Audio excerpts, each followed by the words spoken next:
Earlier today, I had a wonderful chance to sit down and have a discussion with philosopher Jason Brennan. We talked in particular about a book by another philosopher, Harry Brighouse. It's a book called On Education, and particularly we talked about chapter 4, where Harry Brighouse makes an argument on what he thinks the three things are schools need to do to create good citizens. One, creating them a disposition to follow the law.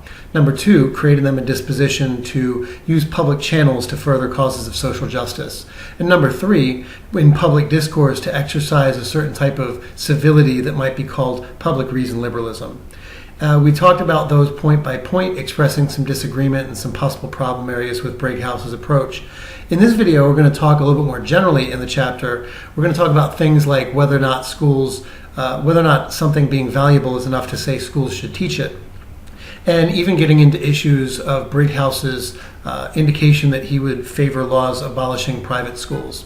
So we're going to talk about all those things and more. Those of you who have the book, of course, can follow along. Those of you who don't may profit from the discussion anyway.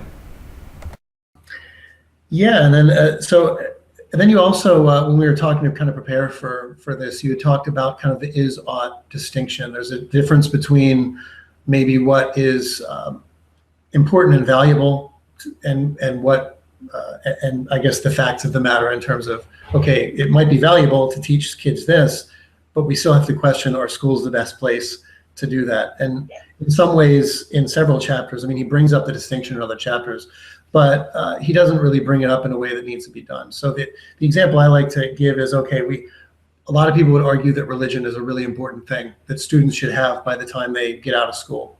But it's a very controversial position, probably rightly so, that schools, and particularly public schools, are therefore sanctioned to teach it. I mean, imagine I wrote a similar chapter where I had all these criteria and I said, this is what students need to be delivered, and the vehicle by which they have to be delivered is your car radio. You think that's kind of crazy, right? Because it's not a good way of delivering it. So you want to start by asking, just because you have these goals, like you want students to believe that, you want people to believe certain things and behave in certain ways and be disposed to do certain things, that leaves open the question of why any particular set of institutions is the vehicle by which those things should be delivered. Maybe education isn't the right tool for the job. Maybe education is a hammer and he's looking for a screwdriver. I think you'd want to start by asking, what is education actually able to do? That should be like the first question. What are you actually able to do with education? Then once you figure out what you're able to do with it, then you might look and ask, well, what are the things that, among the things we're able to do with it, what are the things that we should do with it? And what are the things we shouldn't do with it? He kind of starts, as far as I can tell, by asking, what do I want education to do? And then the question of whether it's actually able to do it never really crosses his mind or isn't given serious consideration.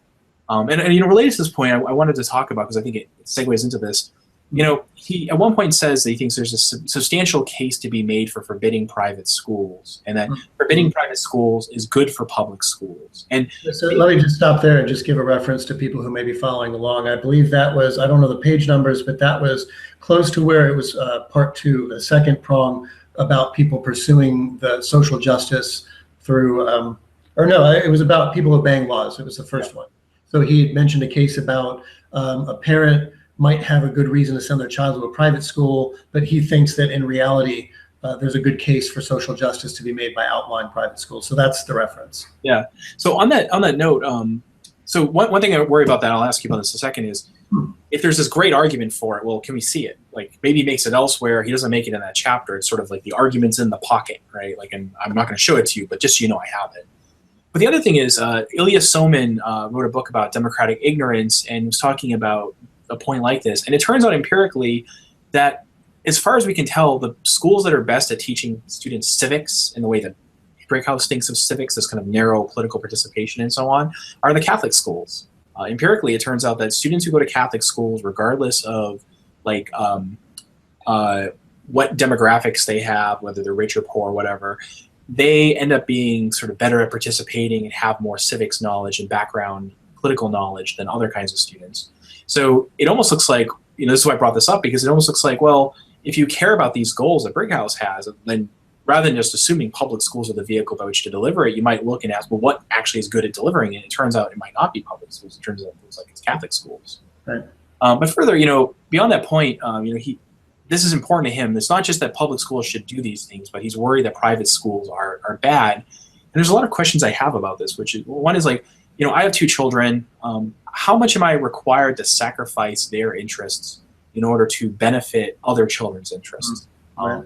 Disadvantage them in order to help advantage disadvantaged kids. Right. Further, I wonder, presumably the argument on behalf of getting rid of private schools is something like this. If you have like high human capital, high income parents, high social capital parents, they're transmitting certain values to their kids, and human capital and social capital to their kids. And if those kids all escape to private schools, then they sort of share their capital with one another. And the kids who are growing up with poorer parents who lack human and social capital aren't getting the benefit of mixing with those students. And if you mix them all together, what happens? You transfer some of that capital to these other kids. Maybe that's true, but it's not. I don't know. Like, I want to see empirical evidence. Like, does putting higher achieving kids in with lower achieving kids make the lower achieving kids higher achieving? Seems to me like it's an empirical question. It's the kind of thing that educational psychologists can study. I assume they have studied it. There's a literature on it. I just don't know what that literature is. Yeah, I'm not familiar with that literature too much myself. But the question obviously that you bring up also is, let's say that it's true. Let's say that putting higher income kids in, presuming that they're higher achieving kids, whatever, in with an assortment of other kids will bring up the level. The question still is, how much obligation do I have personally to sacrifice potentially a better education that I could get maybe at a private school? This is just for the sake of argument, as opposed to sending my kids to a public school so that everyone else can benefit from my child's presence. Yeah. Imagine you've just been admitted to college and you got into, say, Princeton. And then your parents said to you, I don't think you should go to Princeton. I think you should go to, name some like very small community college with disadvantaged students, because then the students there will get to hang out with you and you'll help them by virtue of them being exposed to you. That's kind of what they're asking for. And it's interesting because the egalitarian mindset does lead to this sort of worry. Recently there was an article in the news based upon this British philosopher who was worried, like, when I read to my children at night, I'm helping to make them more advantaged than the kids who aren't getting read to by their parents. And similarly, my children have a larger vocabulary than most children of their age because they're exposed, like, my wife has a master's degree and they're exposed to more words and we talk more. So we're advantaging them already. There are all these studies showing that by the time kids get into kindergarten, they're already kind of set with some being advantaged and some being disadvantaged. So if you've got this egalitarian mindset that we have to worry about how private schools help the advantage, well, there are all sorts of other things we do that already help people to be advantaged before they get into school. There's one other worry I have about this, and it's an economic worry when people complain about private versus public schooling. It has to do with what actually leads to quality in the real world. So one thing economists know, and this is going to be familiar to readers, to your viewers, is that monopolies are bad. Like when you want bad quality, one of the best ways to get bad quality in something is to have a monopoly provider. So what Brighouse is doing is asking us to have a monopoly provider, though he's saying, well, we'll all have a voice in how the monopoly provider of education. The state will provide the education for you. You go to the school your state tells you to. And it won't be a terrible monopoly, of course, because you have the right to vote and you can complain about it. But it's not clear that actually matters that much. And one way to illustrate that is with a thought experiment. And let's involve restaurants. Suppose that in one town, this town has one restaurant. Everyone is required to eat every single meal at that restaurant. However, they're free to complain to the management as much as they want to about the quality of the food. In the second town, it has many, many restaurants. Everyone can eat wherever they want, but they're never, ever allowed to complain. Now, if it's just basic economics that the second town is going to have much better quality restaurants than the first town, and the reason is because competition and the power to exit does a lot more to improve quality than having a monopoly provider, no power to exit, and having the power of voice. Right. So I think what he would want is, even if he cares about public education, what he wants is a competitive system of public education where people have a lot of right to exit their current system and go in search of the better school, and the schools, in a sense, have to compete to get the students, right, rather than the kind of typical public education we have in the U.S., which is you go to the school in your neighborhood. That's that. Right.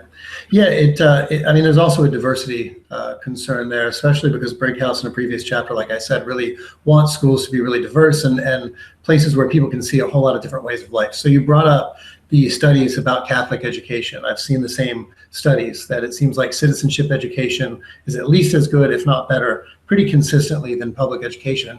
One of the theories about why that is because Catholic schools are pretty homogenous in terms of the people who go there kind of sign on to a particular mission statement. You don't go to a Catholic school unless you're either in agreement with or not opposed to the mission statement that the Catholic school has. So what happens is that the Catholic school doesn't really have to worry about watering down anything that might be potentially controversial in the same way that a public school that takes kids from all over the religious, ideological, political, social spectrum would have to. So one of the things I worry about with the idea that Brighouse has that social justice requires, let's say, banning private education, is that in some ways, the idea that he has about banning education and having public ed in this as this diverse place is going to undermine the school's ability to teach certain things that may be controversial.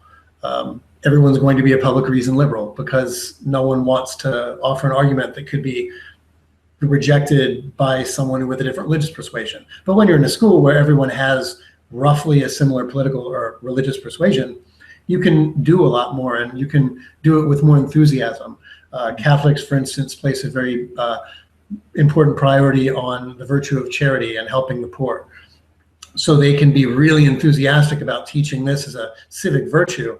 Whereas in a public school, I mean, obviously you're still going to teach that charity is a virtue, but you might not do it as enthusiastically as you do in that Catholic school where all of the students have kind of presumably signed on to the Catholic school's mission statement. Yeah, that's right. So yeah, it's, I mean, there's obviously a lot to talk about with this book, and I'm pretty sure my students will kind of profit from really thinking about this, because I think you're right that for whatever reason, maybe it's because it's a book geared towards a lay public that's 115 pages. You know, Dr. Brighouse maybe doesn't argue as much in certain places where maybe he would if it were an academic paper, but it's really important to flesh out some of these disagreements.